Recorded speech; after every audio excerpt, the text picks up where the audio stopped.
تقصیر ما آخر چیه؟ هیچ روستای ما آب نداریم.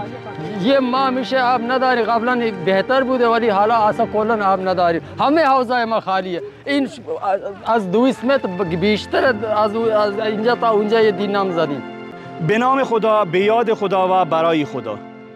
اینجا شهرستان مرزی ساحلی دشتیاری در جنوب سیستان و بلوچستان و این منطقه‌ای که ما قرار داریم منطقه دلگانها، سیتارها، سندها و کلانیها.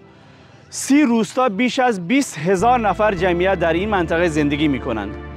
به گفته اهالی این منطقه حدوداً 20 الی 25 روزه که آبشون قطع شده و عملاً هیچ دسترسی به آب پایدار ندارند. از مردم این منطقه سوال می‌کنیم دلیل قطعی آب چی هست؟ با من منصور کریم دادی، خبرنگار روزنامه همشهری، همراه باشید.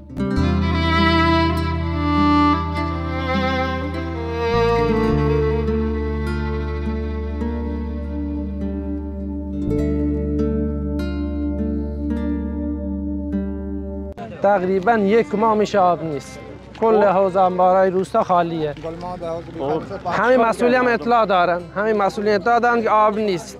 همه مسئول امروز فردا میگن، امروز نیست فردا میاد، ولی این فردا خدا تموم نمیشه. ما اینجا آبی هیچی نمیبینیم. این حوض انبار ببین هیچ گونه آبی نداره خالی. الان چند روز این حوض تقریبا حدود تقریبا 3 هفته میشه که اصلا کلا هیچ آب ما نداریم. آب ذخیره بود تمام شده. چقدر اینجا ذخیره آب؟ ذخیره تقریبا ذخیره میکنه تا حداقل این حوض انبارتون چقدر آب نگه میداره برای تا 2 هفته نگه میداره. 2 هفته دیگه تموم میشه. تمام میشه. اگر ما خیلی جیره بندی بکنیم تا 2 هفته تا 20 روز نگه میداریم. بعد از 20 روز دیگه آب تمام میشه.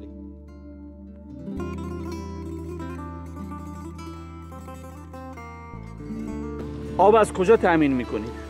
آب الان هم اوتا دیگه اوتا میخوریم مجبور چه کار یعنی این آب میخوره شما دیگه آب نداریم. رفتین نگوار بخشیداری فرمانداری همه ما رفتم. من خودش امام مسجدم. من رفتم گفتم آب ندارم. گفت آب نیست. ما چه کنم تانکر نداره. رفتم مثلا آبرسانی میگه ما تانکر ندارم از کجا آب بیاریم؟